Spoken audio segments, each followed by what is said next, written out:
best host nation. No, I'm the best host nation. I am. Oh, hello. This is the ICC Cricket World Cup. Today, we've got the Aussies against the Kiwis. And boy, have we got a game of cricket in store for you. There's also India against the UAE. That's later. But first, sit back. Prepare yourself for a blockbuster of a game. Let's head over to Eden Park. Australia batting first against New Zealand. Australia progressed well to 80 for 1 before the mayhem began. The last ball of the tour is over. Big appeal, he's got it 2 and 2 for New Zealand. Trent Boult then stepped up and took 5 wickets for 1 run in a spell of just 17 balls. This is incredible stuff. Brad Haddin then hit out for 43 to get Australia to 151.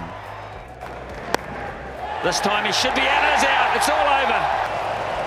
This looked to be a straightforward chase for the Kiwis as Brendan McCullum stepped up. He managed a quick-fire 50 before being the second man out at 78. But the Aussies weren't done. Stark had other ideas.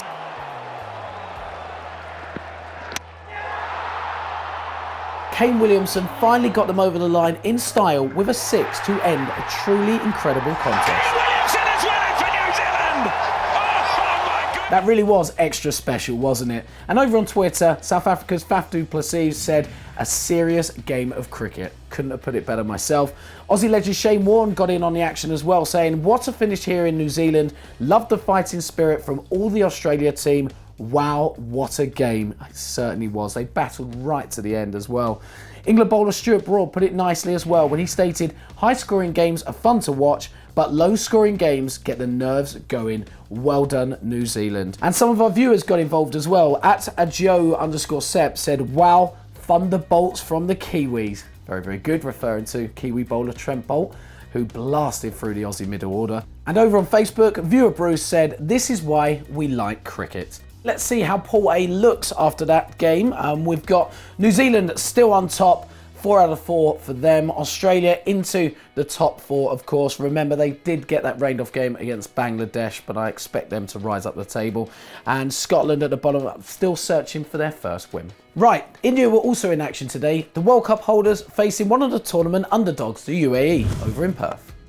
India, clear favourites, were all guns blazing from the start against their lowly counterparts. UAE struggled to get into any rhythm, and the pick of the bowlers, Ravi Ashwin, 4 for 25, really showed them who was boss.